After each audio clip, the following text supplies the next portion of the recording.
kemarin malam saya buat analisis dakwaannya, kemudian kajian substantif terhadap dakwaannya. Kebetulan kemarin libur ya, jadi terhadap kasus Nikita Mirzani ini, jaksa mengajukan dakwaan kumulatif 3 pasal yang berbeda, yang terkait dengan perbuatan yang sama, yaitu ancaman pencemaran nama baik, kemudian ancaman pencemaran nama baik dan pencucian uang. 27B ayat 2 UU ITE, 369 KUHP, dan pasal 3, 4, dan 5 UU TPPU. Itu jadi dakwaannya dakwaan kumulatif ya. Nah, lantas kemudian saya bicaranya begini, bahwa kualitas dakwaan itu harus dinilai dari kemampuannya untuk menggambarkan tindak pidana dengan cermat, jelas, dan lengkap. Dasar hukumnya pasal 143 ayat 2 huruf B KUHP. Agar apa? Agar terdakwa bisa mempersiapkan pembelaannya. Nah, setelah saya membaca dakwaannya, terbaca oleh saya adanya inkonsistensi dan kerancuan dalam uraian fakta serta kualifikasi hukum yang saya katakan akan memperlemah posisi jaksa penuntut umum. Pasal 66 KUHP bahwa beban pembuktian ada di jaksa penuntut umum, bukan di terdakwa. Jadi Nikita Mirzani duduk manis saja. Biarkan jaksa membuktikan di pengadilan dengan surat dakwaannya, kemudian dengan saksi-saksi yang dihadirkan, dan juga ahli serta barang bukti. Tugasnya pengacaranya Nikita dan Nikita sendiri adalah membantah, menyanggah ya terhadap saksi-saksi yang dihadirkan dan juga dakwaan-dakwaan serta barang bukti. Nah, ketika seseorang menjadi tersangka, selalu dikatakan sudah ada 2 alat bukti yang cukup, betul kan? Nah, lantas ketika seseorang menjadi terdakwa, 2 alat bukti sudah cukup, makanya di P21-kan penyerahan tersangka dan alat buktinya kepada jaksa. Nah, inilah yang menjadi perhatian khusus saya terhadap barang bukti. Nah, saya kan di luar daripada kasus ya, saya ngintip di SIPP PN Jakarta Selatan terhadap barang bukti. Saya ketemukan di situ ada 1 HP iPhone 15 warna hitam, 2 flash disk warna abu-abu Acer dan warna hitam robot, 1 akun WhatsApp, screenshot percakapan WhatsApp, kwitansi, dan juga bukti transfer. Nah, lantas saya menemukan di pojok kiri bawah bahwa barang bukti tersebut tidak diberikan ke pengadilan. Inilah yang menjadi titik temu saya terhadap barang bukti ini. Barang bukti yang tidak diberikan ke pengadilan artinya bahwa barang bukti itu betul diperiksa oleh penyidik, namun tidak diberikan oleh pemiliknya kepada penyidik agar diserahkan kepada jaksa penuntut umum, sehingga jaksa penuntut umum tidak memegangnya, atau barang bukti itu hilang, atau barang bukti itu tidak termasuk alat bukti yang relevan terhadap pasal yang disangkakan. Oke. Nah, lantas dari 2 hari kemarin saya menggaungkan kepada teman-teman semua agar didengar oleh Bang Fahmi untuk meminta majelis hakim meminta kepada jaksa penuntut umum untuk menghadirkan handphone iPhone 15 ini dulu. Ada nggak sebenarnya? Karena dari pertama kali sidang saya nggak lihat barang bukti diperlihatkan. Minta itu dulu. Lantas minta diperlihatkan 2 flash disk warna hitam dan abu-abu. Ada nggak? Nah, lantas percakapan WA dan akun WA. Nah, setelah itu minta diputarkan 2 flash disk ini. Isinya apa? Kita selama ini mengira-ngira dong. Karena tidak pernah diperdengarkan. Minta diputarkan dan wajib diputarkan karena ini barang bukti. Nah, kalau sudah diputarkan, kita nggak mengira-ngira lagi. Oh, itu yang beredar kali di TikTok. Suara-suara Mail, suara-suara Nikita, suara-suara Oki, suara RG, dan sebagainya. Dengan dihadirkannya di persidangan, kemudian diperdengarkan, pada akhirnya kita akan mengetahui isinya. Ya kan? Namun sebelum itu kita tanyakan kepada jaksa penuntut umum izin Jaksa penuntut umum, apakah keenam barang bukti tersebut sudah ada surat perintah penyitaannya, sudah ada berita acara penyitaannya, dan apakah sudah ada penetapan pengadilan? Dan lantas terhadap 4 barang bukti yang terkait dengan informasi elektronik seperti HP, 2 flash disk, dan 1 percakapan WA sama 1 akunnya ya. Itu apakah sudah dibawa ke laboratorium digital forensik? Tolong perlihatkan berita acara labnya ya, jaksa penuntut umum. Apabila semua itu tidak ada, artinya dakwaan semestinya harus gugur dan saksi-saksi yang hadir itu semuanya hanyalah unus testis nullus testis. Satu saksi bukanlah saksi, dan betul bahwa saksi ini adalah alat bukti yang kuat, nomor 1 kastanya. Namun ketika tidak didukung dengan barang bukti yang akan dijadikan alat bukti, kemudian ahli pun nanti tidak juga mendukung keterangan saksi korban ini dan saksi-saksi yang memberatkan Nikita Mirzani, artinya bahwa dugaan tindak pidana yang dilakukan oleh Nikita Mirzani tidak terbukti secara hukum dan Nikita Mirzani harus diputus bebas atau vrijspraak. Itu aja pembuka dari saya. Makasih. Ya, terima kasih Kak Sil atas penjelasannya. Jadi saya juga akhirnya mengerti ya kan bagaimana kasus ini berjalan dan kasus ini bagaimana diprosesnya, kesalahan-kesalahannya selama prosesnya itu, walaupun ya sedikit banyaknya saya nggak terlalu tahu. Didakwannya hanya Tunggu ya, kita semua tahu memang yang didakwakan hanya sangkaan, tapi tetap aja mereka sudah memutuskan Nikita bersalah.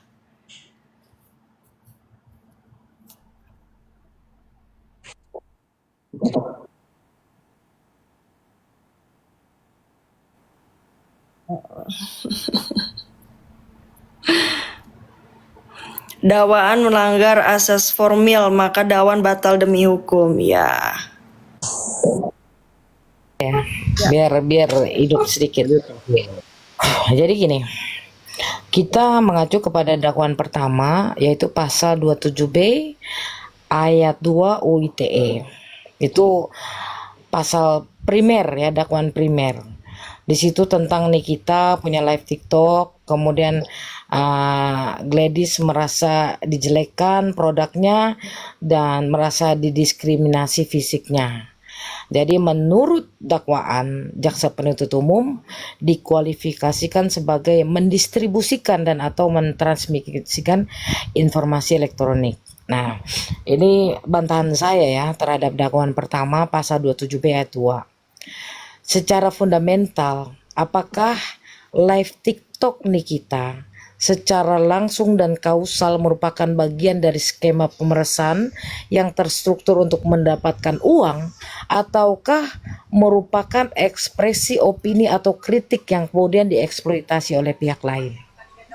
Ya, jadi frasa menghancurkan kredibilitas RG sebagai dokter perlu dianalisis secara presisi. Ya, bagaimana mungkin yang katanya ada rahasia, katanya rahasia ancaman dibuka, ini kan pasal 27B seperti itu ya, rahasia akan dibuka. Ketika Mail mengirimkan foto faktur pembelian produk glowing booster sel Glavitsha yang disebut sebagai treatment DNA salmon yang wajib dilakukan di klinik namun dibeli dari e-commerce, padahal saksi RG sudah tidak menjualnya di e-commerce sejak Mei 2024. Apakah itu akan merugikan reputasi, dan kemudian apakah ada rahasia di dalamnya tentang, kalau di pengertian hukum pidana, apakah keterlambatan penjualan di e-commerce itu menjadi rahasia atau bukan? Itu harus dijelaskan nanti di persidangan. Karena kalau keterlambatan penjualan e-commerce itu kan kebijakan bisnis, bukan rahasia yang wajib disimpan rapat. Itu untuk mematikan klausul rahasianya di pasal 27B ayat 2 ya. Kemudian kausalitas paksaannya.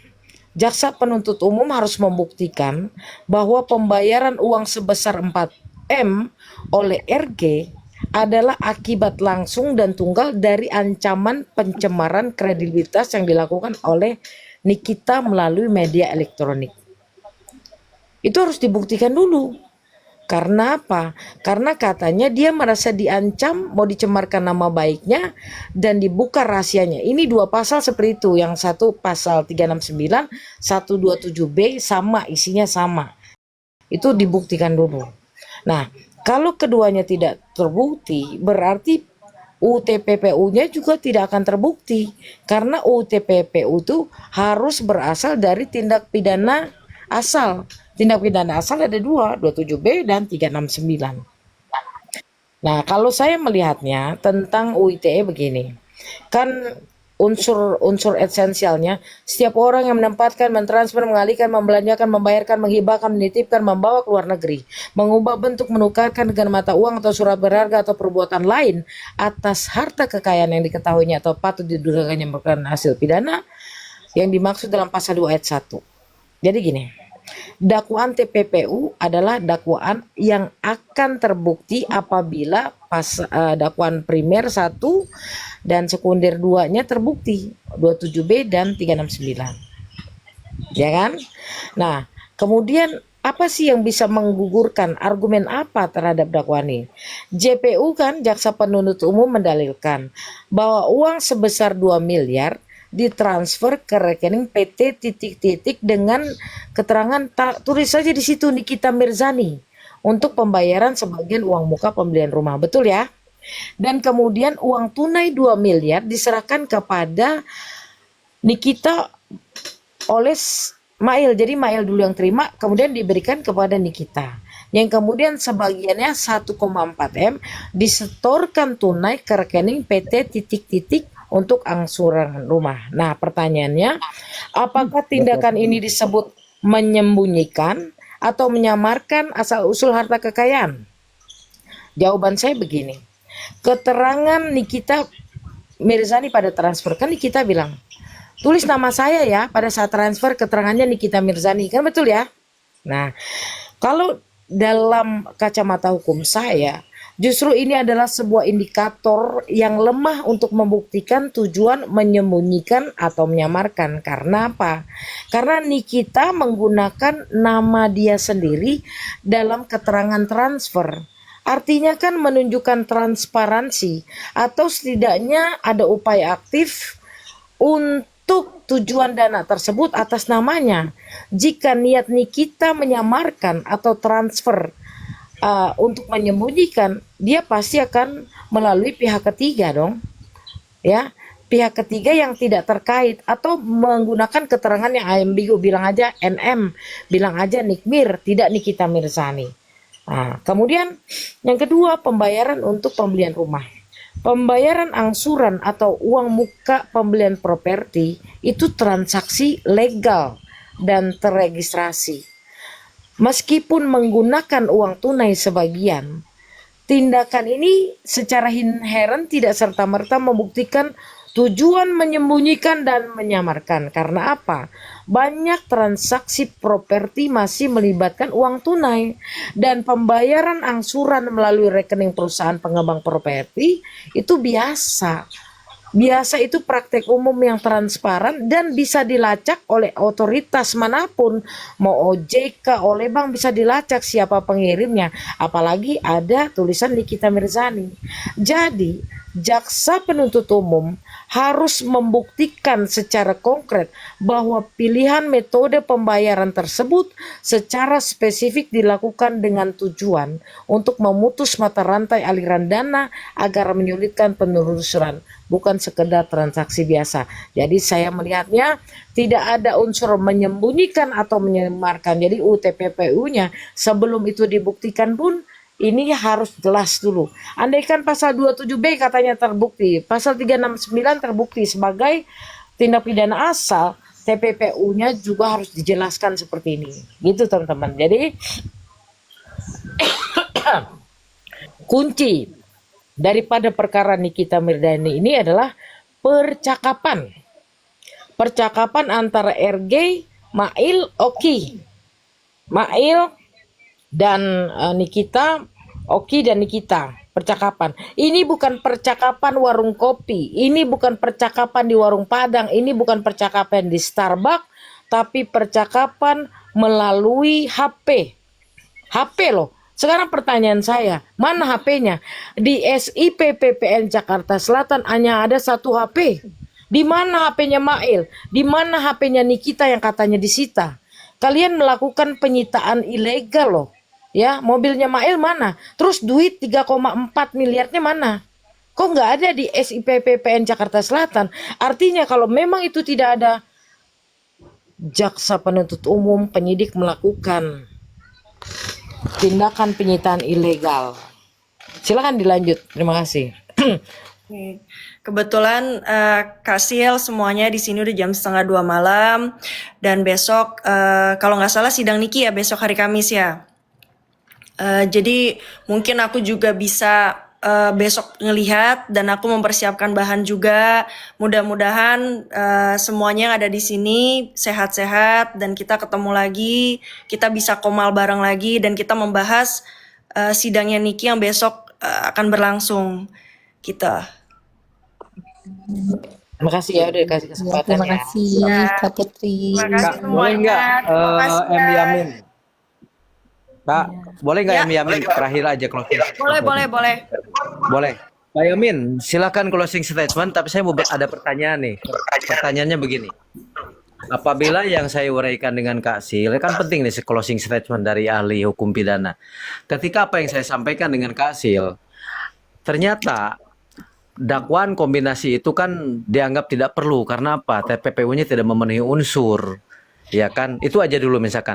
Pertanyaan saya, apabila jaksa penuntut umum melakukan tuduhan kepada terdakwa dan tidak terbukti unsur pasal yang dituduhkan, apa konsekuensi hukumnya? Sekalian closing statement, saudaraku. Terima kasih banyak. Terima kasih, salam kenal lagi Mbak Putri. Ya. Suara saya agak berat. Dulu lahirnya di gunung saya. Banyak teman-teman di jaksa dan di ruang pengadilan itu atau teman-teman yang lain yang saya lihat. Coba kita lihat dakwaan pertama UU ITE pasal 45, Jungto pasal 27B. Jungto itu adalah menghubungkan atau tali penghubung satu pasal dengan pasal lain yang tidak bisa berdiri sendiri deliknya. Dua huruf itu ya, JO itu. Pasal 45B unsur dan deliknya berdiri sendiri, pasal 27B berdiri sendiri. Tidak bisa dijungtokan. Jadi itu problematik, silakan baca Pompe, silakan baca Hamdi Hamzah, silakan baca R. Mulyadno, R. Susilo, seluruh ahli hukum. Itu kekeliruan jaksa. Karena buru-buru mungkin menurut saya.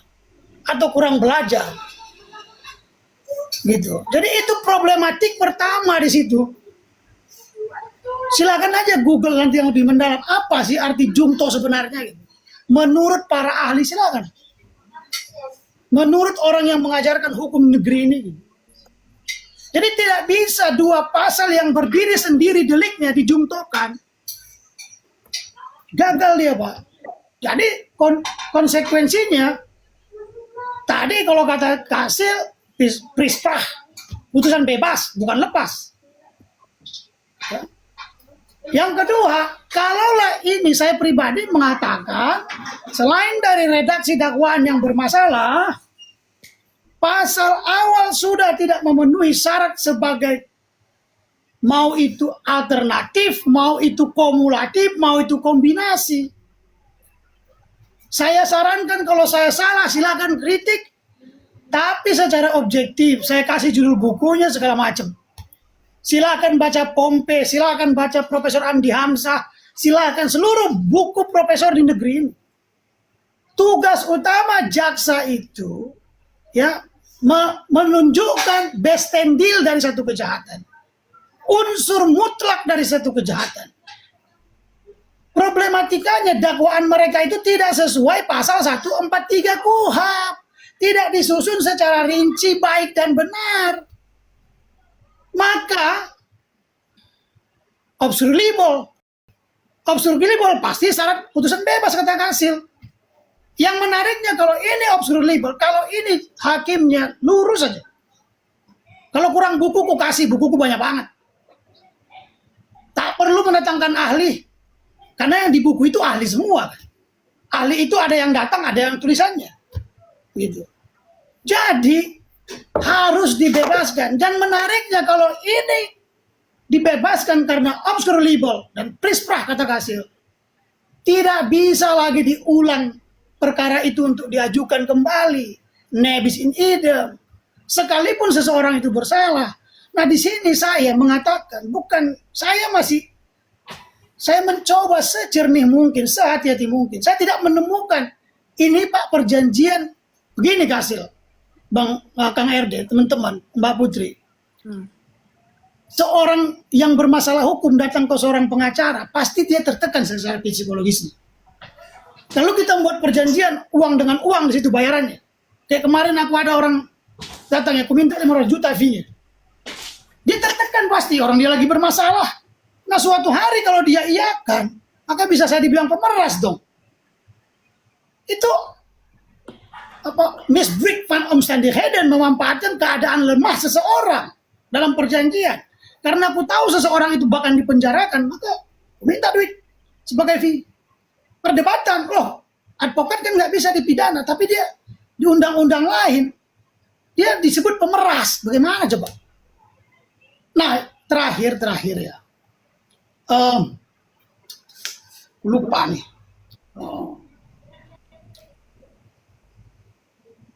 Ada satu yang menarik sebenarnya dari perkara ini bagi saya pribadi adalah pembelajaran hukum. Banyak orang lupa yang sering digunakan di dakwaan itu hanya 2 huruf JO. Cuman 2 makna itu Kasil sama dengan ketika ada tuntutan yang nggak jelas tanggalnya batal. Iya, Harus Bang Yani, dibatalkan. ini kayaknya orangnya benar banget. Mungkin besok dilanjut kali, kasihan juga ya. Terima kasih Kasil. Mbak Ya. Putri Mbak terima kasih. Putri, Tadi siap ada besok ada Oh, sedikit lo keren. ya, dari besok iniannya siapkan Bang waktu yang Yamin. banyak ya. Ya, ada sedikit tadi ini statement dari Bang Yamin. Ya sama saja seperti kasusnya Yoke yang intinya yang dia membuat sayembara, tapi setelah diberikan bukti malah dipenjarakan, malah dilaporkan. Betul. Kan hampir berarti itu ada kesamaan kan, Bang?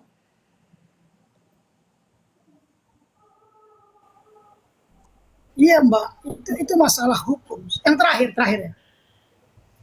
Kasil, teman-teman, Kang RD, semuanya masyarakat biasa mau sarjana hukum.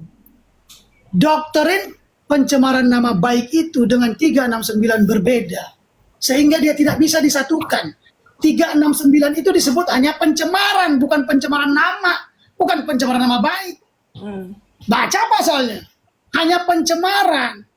Doktrinnya 2 hal yang berbeda. Undang-undang ITE pencemaran nama baik menjaga harkat martabat seseorang, doktrinnya begitu. Tidak bisa dikawinkan dia dengan doktrin 369 di mana doktrin ini menjaga orang, setiap warga negara dari pemaksaan. Jadi 2 hal yang berbeda. Makanya dibuatlah bahasanya itu smart, dalam bahasa Belangkanya smart atau smart thrift. Bukan pencemaran nama baik, berbeda dia. 2 hal doktrin hukum yang berbeda. Saya pribadi mengatakan putusan ini wajib obstruable. Hasil akhirnya prisprah, putusan bebas. Ya. Itu dari saya, Kang RD, teman-teman. Siap. Terima kasih.